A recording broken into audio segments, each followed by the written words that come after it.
Hi hello ನಮಸ್ತೆ welcome back to our channel Gavya vlogs in Kannada. ಎಲ್ಲರೂ ಹೇಗಿದ್ದೀರಾ? ನಾನಂತೂ ತುಂಬ ಚೆನ್ನಾಗಿದ್ದೀನಿ. ಐ ಹೋಪ್ ನೀವೆಲ್ಲ ತುಂಬ ಚೆನ್ನಾಗಿದ್ದೀರಾ ಅಂತ ಅಂದ್ಕೊಂಡಿದ್ದೀನಿ. ಸೊ ಇವತ್ತು ಮನೇಲಿ ನಾನು ಮಲ್ಟಿಗ್ರೈನ್ ಆಟನ ಪ್ರಿಪೇರ್ ಮಾಡ್ತಾ ಇದ್ದೀನಿ. ಅದಕ್ಕೆ ಕೆಲವೊಂದು ಇಂಗ್ರೀಡಿಯೆಂಟ್ಸ್ನ ಆ್ಯಡ್ ಮಾಡಿದ್ದೀನಿ. ಅದರಿಂದ ನಿಮಗೆ ಏನು ಬೆನಿಫಿಟ್ಸ್ ಇದೆ ಅಂತ ಹೇಳ್ಬಿಟ್ಟು ಕಂಪ್ಲೀಟಾಗಿ ನಿಮಗೆ ಎಕ್ಸ್ಪ್ಲೈನ್ ಮಾಡ್ತೀನಿ.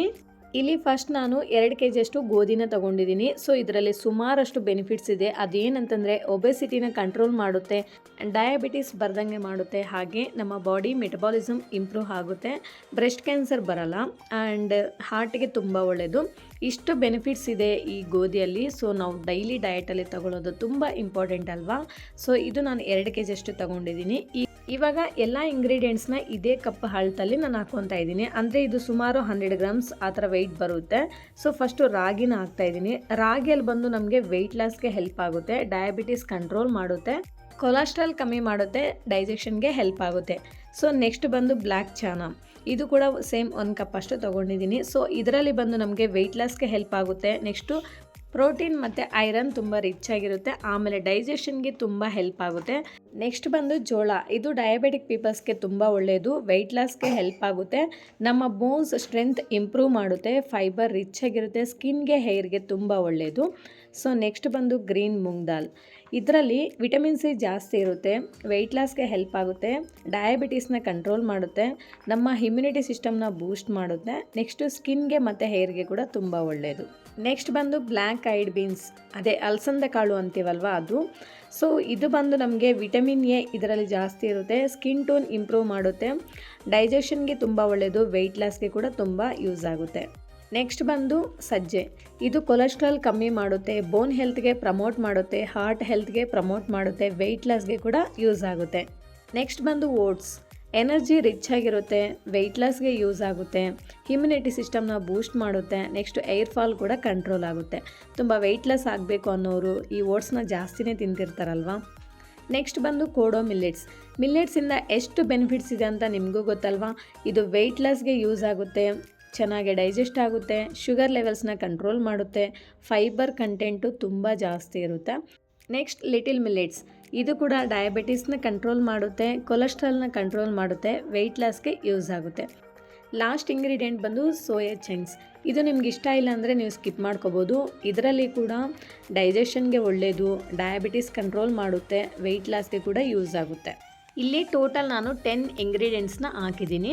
ಸೊ ಎಲ್ಲನೂ 100 ಗ್ರಾಮ್ಸ್ ಆ ಥರ ಹಾಕಿದ್ದೀನಿ.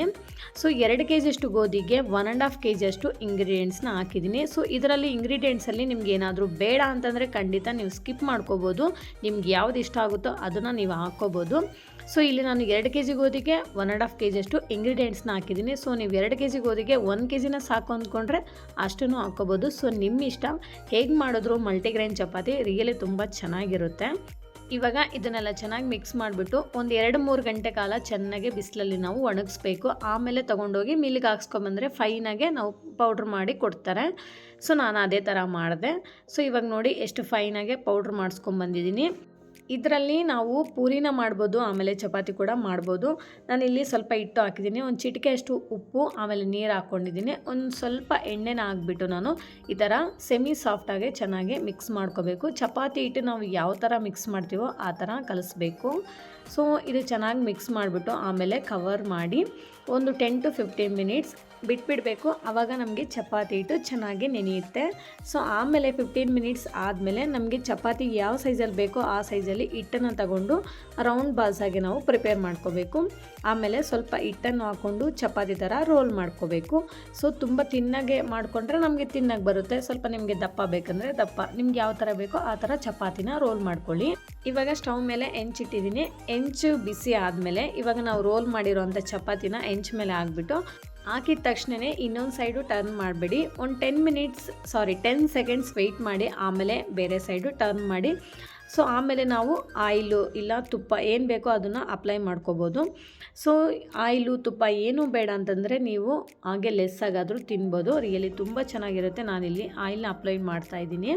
ಇದು ನಾರ್ಮಲ್ ಚಪಾತಿಗಿಂತ ಮಲ್ಟಿಗ್ರೈನ್ ಚಪಾತಿ ತುಂಬ ಚೆನ್ನಾಗಿರುತ್ತೆ. ಹೇಳ್ಬೇಕು ಅಂದರೆ 1-2 ಚಪಾತಿನ ತಿಂದುಬಿಟ್ರೆ ರಿಯಲಿ ಹೊಟ್ಟೆ ಫುಲ್ ಆಗಿಬಿಡುತ್ತೆ.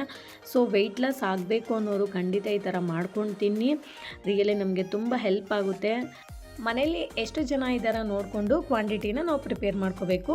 ಈಗ ಅಂಗಡಿಯಿಂದ ತರೋ ಗೋಧಿ ಹಿಟ್ಟು ಸುಮಾರು 3 ತಿಂಗಳಾದರೂ ಏನೂ ಆಗಲ್ಲ, ಚೆನ್ನಾಗಿರುತ್ತೆ. ಬಟ್ ಇದು ಹಾಗಲ್ಲ, ಹುಳ ಆಗುತ್ತೆ.